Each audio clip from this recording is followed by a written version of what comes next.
NS Patiala में रहते हैं। वो पुरी सर का घर भी इधर ही चल रहा है, भी गया। सो पुरी सर के पास मैं आया कि सर मैं क्या करूँ, मुझे ये ऑफर मिला है और ये मिला है, मैं क्या करूँ कि कहाँ जाऊँ। तो पुरी सर ने बोला कि गोपी मैं मानता हूँ कि तू कोच बनना चाहिए। वो बोले कि अगर तू कोच नहीं बना, उसने शब्द यही, अगर तू कोच नहीं बना तो बहुत साल बाद लोग बोलेंगे, एक ही बोलेंगे कि गोपी के पास मौका था कि वो अच्छा कोच बन सकता है और दुनिया में इंडिया का नाम अच्छा कर सकता है, वो नहीं कर रहा। मगर अगर तो कोच बनेगा तो रोज तेरे को गाली सुनना पड़ेगा, अलग अलग गाली सुनना पड़ेगा, अलग अलग लोगों से सुनना पड़ेगा। But I would still prefer that you become a coach, this is what you have said. And I said sir मैं क्या करूँ, सर नहीं, मैं इतना बोलने के बाद फिर मैं बोलूँगा कि तू कोच बन, क्योंकि मुझे पता है कि तू बहुत डिसिप्लिन है और तेरे से अच्छे प्लेयर्स बनेंगे। So you take my advice and be a coach. तो मैंने बोला ठीक है सर, आप बोलते हैं तो मैं करता हूँ। So with that as an inspiration I took to coaching. 2004 में क्या होता था, खेलता भी था और कोचिंग भी करता था। और हम लोग ने टूर्नामेंट ऑर्गेनाइज किया, एशियन सैटेलाइट टूर्नामेंट। तो मैं खेला भी, ऑर्गेनाइज किया भी, कोचिंग भी किया और जीता भी टूर्नामेंट। तो रात में जब सोया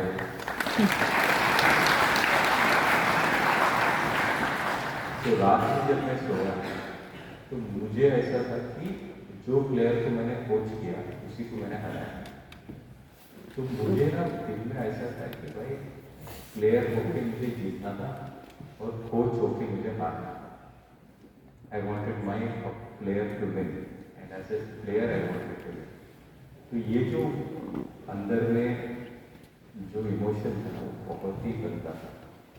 उस रात में मैंने कहीं पे बीच में डिसाइड किया कि भाई मैं जिंदगी में इसके बाद कभी मैं प्लेयर बनूंगा नहीं या मैं कम्पीट नहीं करूँगा। उस रात मैंने कहीं बीच में मैंने कोचिंग पूरा अपना लिया और प्लेइंग पूरा ही बंद कर दिया। And that is how I shifted from being a player to a coach. ये कोई प्लान स्ट्रक्चर ऐसा कुछ नहीं, तो मैंने स्टार्ट किया। फिर उसके बाद मुझे मैं कोई ऐसा दिमागी ब्रिलियंट फैंटास्टिक हार्डवर्किंग ऐसा भी नहीं, बस ये था कि मेरा प्लेयर मुझे बहुत अच्छा लगता है, तो उसके लिए मैं कुछ भी करने के तैयार। तो मैं सुबह उठता, अगर उसके पास पैसे नहीं है तो मैं उसको पैसे देता, अगर कोर्ट नहीं है तो कोर्ट अरेंज करता, अगर शटल नहीं है तो शटल अरेंज करता, और उसको कुछ भी चाहिए तो मैं देने के लिए तैयार था। एंड दैट इज लाइक, उसको अगर ट्रेनिंग में कुछ चाहिए तो मैं सीखता।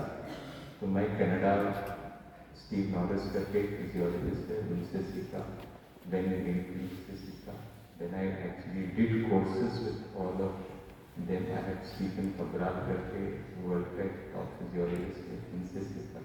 बहुत सारे बुक्स मैंने पढ़े क्योंकि मेरे बच्चों को उसकी ज़रूरत थी, तो मैंने सीखा और मैंने किया। मेरे बच्चों को और एक ज़रूरत थी कि इंफ्रास्ट्रक्चर, क्योंकि मुझे लगा कि अगर मैं दिवाली, रमज़ान और सैटरडे संडे को, क्रिसमस को अगर मैं प्रैक्टिस बंद करता तो ये प्लेयर थोड़ी ना बनता। तो हमने गवर्नमेंट के पास गया और थोड़ा सा ज़मीन मांगी और वहाँ पे हमने एकेडमी स्टार्ट किया, क्योंकि course, food, accommodation, practice, recovery, ये सब एक साथ होना चाहिए था। क्योंकि इसके लिए मैं 4 जगह बढ़ता तो मुझे मेरे बच्चे सफ़र करेंगे। तो मैंने सारी चीज़ें एक करके बनाई और धीरे धीरे अच्छे प्लेयर्स बने और आज बैडमिंटन काफ़ी अच्छा है और बहुत सारी जगहों पे अच्छे अच्छे एकेडमीज और अच्छे अच्छे कोचेस हैं। और मेरा किस्मत है कि मेरे जो प्लेयर्स हैं अभी कोचेस बने और मैं अभी होपफुली जल्दी से रिटायर होने के चक्कर में।